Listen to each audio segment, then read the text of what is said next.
So today we're digging up these crinums, and we just messed up a bunch of them because we didn't know what we were doing. So Jinx has come over to teach us, and basically you gotta cut all the leaves off so that you can really see what you're digging up here, so that you don't cut the bulb. Right. Yep. So the way they did it was the way that every redneck kid whose granny says, dig up those lilies, would have done it, right? They need some strategy. Here's the strategy. First, make sure you can see what you're doing.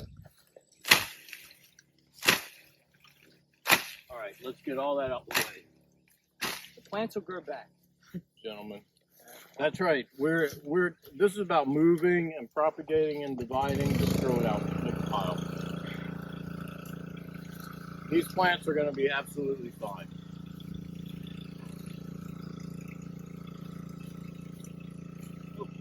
Yeah, don't hit your friend.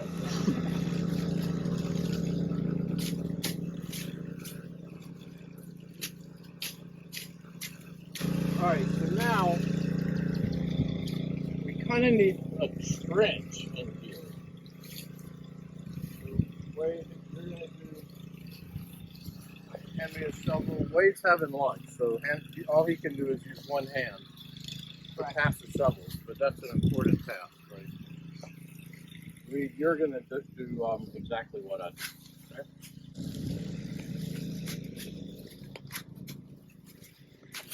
I'm winning. I'm going to beat you, Reed. Reed was about 4. He was a great holder. I got a picture of it. I got a little video. Digging crinums, Reed. Really? This is like one of those things where you take a kid's video and redo it as an adult. All right, once you get that, see the trench? What that trench does is allows us to dig under to get some depth.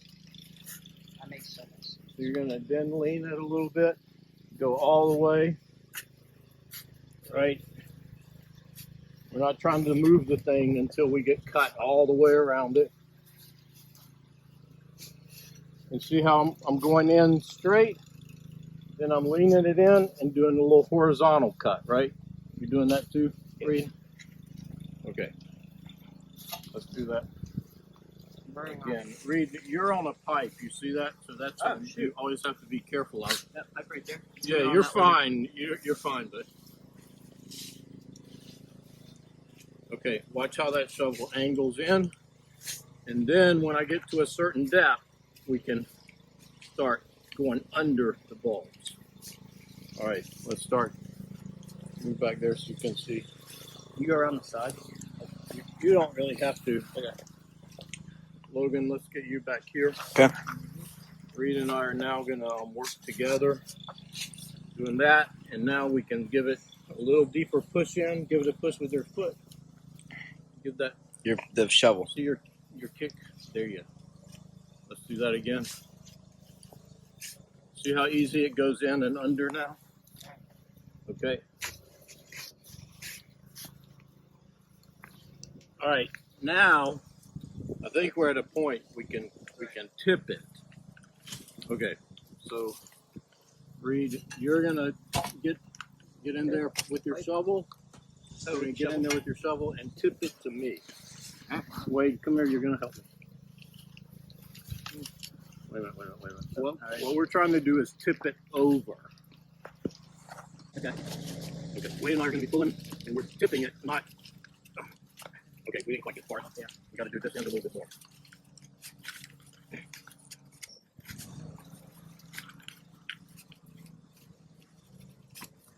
think that'll do. All right, let's do that again, Wade. All right, maybe we just come to you. What we wanted to do is to end up laying on this side so we can see what's down there. Wait, grab right there. We're going to swing it to Reed a little bit. 1, 2, 3. All right. Look, you getting this? I'm getting all the angles.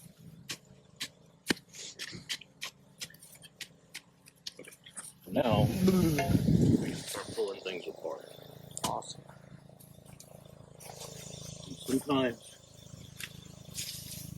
it's a lot of loosening up, right? A lot of this.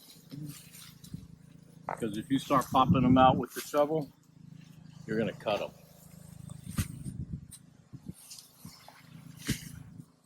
Go where? Golly. I'm tired, Logan. You should do something. You're just standing there with the camera. Did you give us any like artsy shots? I did. Some extreme close-ups? Some extreme close-ups. Yeah. I don't think you did, honestly. Let me get an extreme close-up of your shirt. My shirt? Not yours. I'm not trying to My advertise shirt. those people. Funky little flower farm, man. This is the spot. I was just going up confused. Why do you wear my shirt?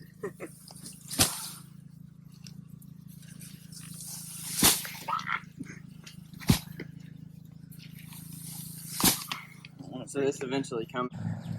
Keep going. Keep going. We need to get it from the other side. But this is huge.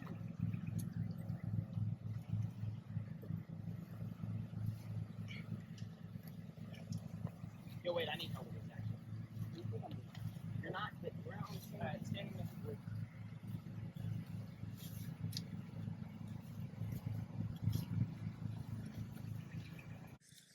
Wait, you have a question?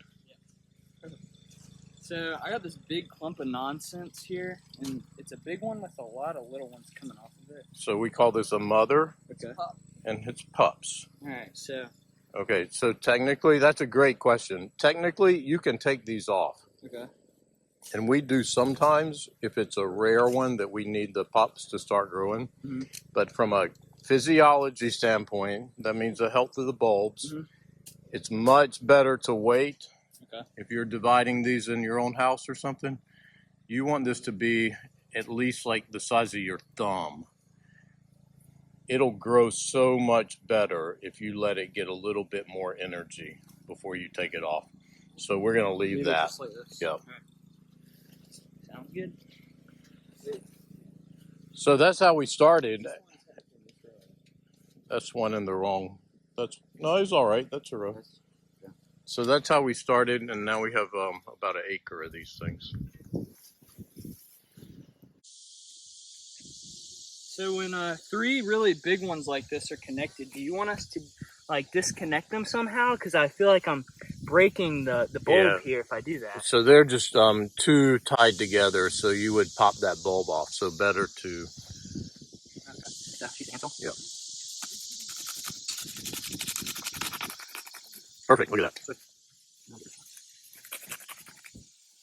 On the car, right?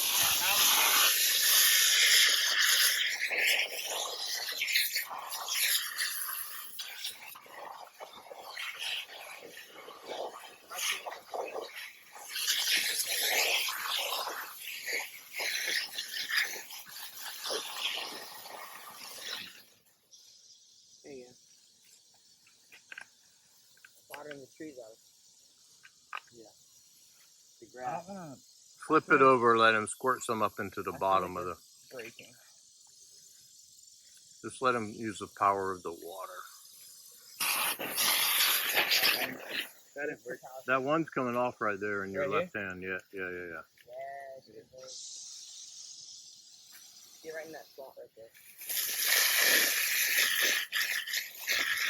I think those are all connected. Yeah, I think I tried to. So once we have them dug, these are the really big ones. We're going to stick them back in the ground. In the garden, you would stick them back in like one here, one here, one here, right? Kind of make a triangle of new crinums.